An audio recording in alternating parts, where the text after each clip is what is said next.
Welcome back, everybody, to the Coward Chess Speedrun, where we play chess like cowards. How do you play chess like a coward? You're gonna see in a couple minutes. Stay tuned. Let's get into it. Why, you're nothing but a great big coward. You're right, I am a coward. Okay, so the main idea of the Coward Chess Speedrun is to stay back, hunker down, let the opponent invade our space. We won't invade their space. The big rule is if we're ever down by more than 10 seconds, we insta-resign. That's just because we're afraid of being flagged. And if we're down on time, We also close the we're gonna position. get flagged. We close the position, Yes. like I just did there. Alright, let's defend with the knight. Again, notably not blocking with the queen, because the queen is worth more than the knight. This is maybe the first time you've ever seen chess. Chess is a game, usually played on a board. They're really cool guys. They're really cool guys. usually. And we're toning it down for this one. Yeah, definitely toning it down. We're keeping it real nerdy. We like to talk about things like how to be more afraid, maybe. How to be more coy in positions. Okay, that just hangs a piece. So, we do take those. Yeah, so we try to get the material up. Thank you, big dog. Yes, sir. That's the phrase of the day, I That's think. the phrase of the day. That's the soup du jour, if you will. Oh! Yes. Spanish. Keeping it French.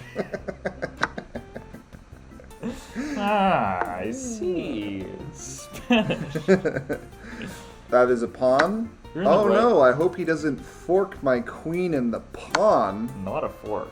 Oh, a queen trade. Very good. We do take those. So, in general, it's not a good idea to take a queen trade when you're down a piece. Okay, well, we can take that pawn with the knight, and then potentially fork. fork. Notice that if he brings either rook to this square, we can still take this pawn, and he can't actually capture this without losing an exchange. But he can just attack our knight. Should we defend our knight now? Why not? I mean, that's a little aggro, actually. What if should we come back with the knight? Sure. Yeah, I think that's best. It's not best, but Well, yeah, you I know, mean, that's not what we're in the business of it's a doing. figure of speech. That's best is sort of a loose, a fast and loose kind of word. Yeah. Oh, you know what we could have done there? We could have gone bishop a3, kicking the rook from the defense of the pawn. You know what? We can still do it. Why? Because it's a one-move threat. What if we defend our h pawn by pushing it? Because he's going to be doubling up. Sure. We can completely Love blunt that. that file down. Why not let him double up first and then thwart? Wow. Because He's thwarting... banging his head against the wall. That's here. right. Thwarting it's kind of like a Chadley idea. Go here again? There, and then rook... Why not? Yeah, rook g6 is probably going to be played.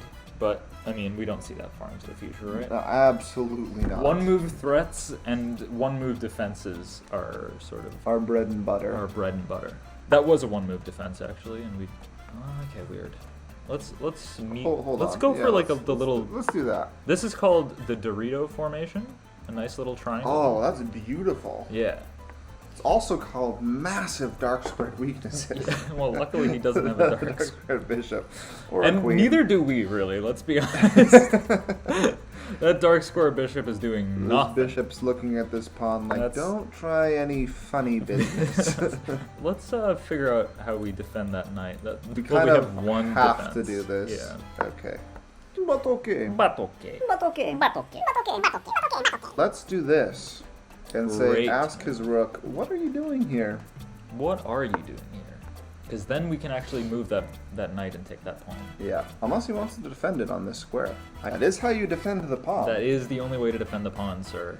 Please consider. Okay. Well, Fool. he's turned me from silly to sinister. He sure has. And we hate it when that happens. What to do? Maybe embiggen the threat? Embiggen the threat. No, Move the lose a knight back. Move Yeah. the knight back. That's perfect. That defends our pawn as well, importantly. True, didn't even see that. I mean, you've been playing such good chess today, I just sort of assumed that you would see all these. I've been playing such well chess today. Okay, what about a little bit of this now? Ooh, yeah. Love that. The Love A3 that. action. He is getting Plowed? dicked down. Oh dear. Don't. Rude. Rude to him. Okay. These people have been playing oddly recently. Very I think. strange. Very queer. Like Yeah, in no, the truest dictionary definition. That'll do. Well, I feel like we're very far forward. Like we should start bringing our pieces back. Like the We're knight just can come looking home. for trades. That is what we're doing. But the knight should be coming home soon. Mm-hmm. You know, he's been hanging out there in the open for a while. And a good thing about moving our knight back is that we can start moving our pawns out. Take that saucy knight, then we go for a sweet little king e2 action, defend that pawn, then move the knight back home. Yeah. Because when you're up 11 points of material, what do you need more than all of your pieces right back where they started? What's the most material advantage possible we can glean from this position? From this particular position? A good question. Would that be the most cowardly approach? It would be. And then stalemating. Yeah. We have all of our pawns. That's crazy. We have not lost a single pawn in this game. Let's bring our knight back home. There. Let's go for like a little cowardly knight plan. But let's maybe start doing this so that You they're wanna all start? on light squares again. All right. That's a good idea. Yeah, the rook is on a dark square, so it could Yeah, we've really got easily attack the dark square pawns. Yeah, that's a dark square rook. That's a dark square. Yeah. That's right. Let's see here. Let's move this knight out of the way. I was thinking that was the best score for the knight Yeah. from a cowardly standpoint. Defending these pawns. Yeah, exactly. Yeah. Okay, we can win a pawn here, I guess.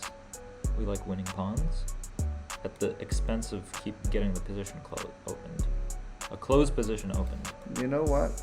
Do we just leave it? We leave it. Okay, I trust you. We're gonna go for glory here. Yeah, we are. Your instincts are very strong. Nice. We get to keep all our pawns. The only question is, do we want to promote this? Because then we lose a pawn in a sense. That's true. That's a consideration I've never made in my life. We're gonna fully blundering win a pawn. all of his pawns. But we're still blundering a pawn. Alright, let's just do it. Oh, goodness. Let's stop being silly. Ugh. It's hard. It's hard to stop being Less silly. silly, more sinister. Okay, I we always can win say. his rook. But then it gets kind of scary over here. Does it though? We can It just, gets scary for us. you know what? Let's just take the Take the dang rook. Let's not do any funny business out here. This is a serious educational chess channel. Yeah.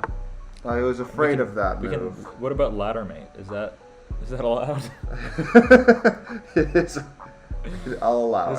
Is a ladder mate I kosher? will allow it. Very nice. That's clean. That's clutch. And look, There we look at go. the pawn formation. I mean, it's gorgeous. Okay, well, good It video. is a baby. It's a cute baby too. Sorry.